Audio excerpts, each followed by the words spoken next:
Bonjour, je m'appelle Arnaud Alessandrin, je suis sociologue à l'Université de Bordeaux et je co-dirige avec Johanna Dagorn les cahiers de la LCD, lutte contre les discriminations, ainsi que la recherche santé LGBTI qui porte sur la santé globale des personnes LGBTI. Bonjour, Johanna Dagorn, Université de Bordeaux, chercheuse associée au LACES et je co-dirige également les cahiers de la LCD, lutte contre les discriminations avec Arnaud Alessandrin, et également cette recherche sur les jeunes LGBTI.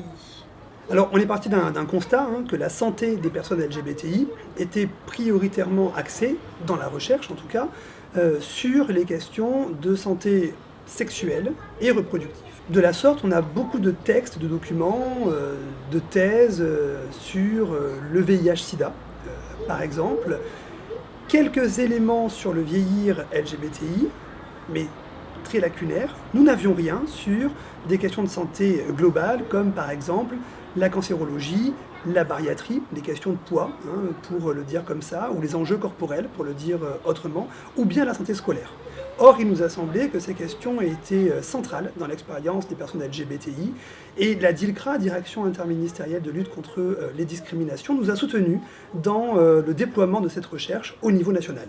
Alors la méthodologie est une méthodologie tout à fait classique, qui est une méthodologie principalement par questionnaire, dans un premier temps, où nous avons déjà recueilli plus de 1050 réponses, ce qui montre déjà l'enjeu et l'intérêt de la question par au moins les personnes.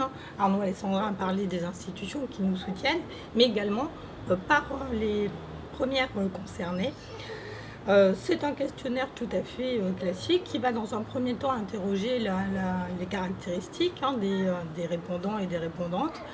Et puis en deuxième point important du questionnaire, quel est leur parcours justement, quel est leur parcours de santé, également scolaire. Et puis en troisième point, les discriminations qu'elles peuvent vivre.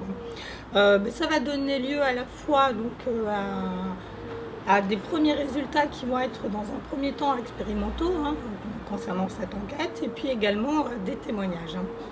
Oui, on a voulu cette recherche comme quelque chose d'ouvert, d'abord non uniquement parisien, donc un colloque sera organisé à Bordeaux en janvier, et avant ça, des séminaires ont eu lieu à Paris, mais aussi à Toulouse, sur des questions comme la santé scolaire des LGBTI et la question de la cancérologie.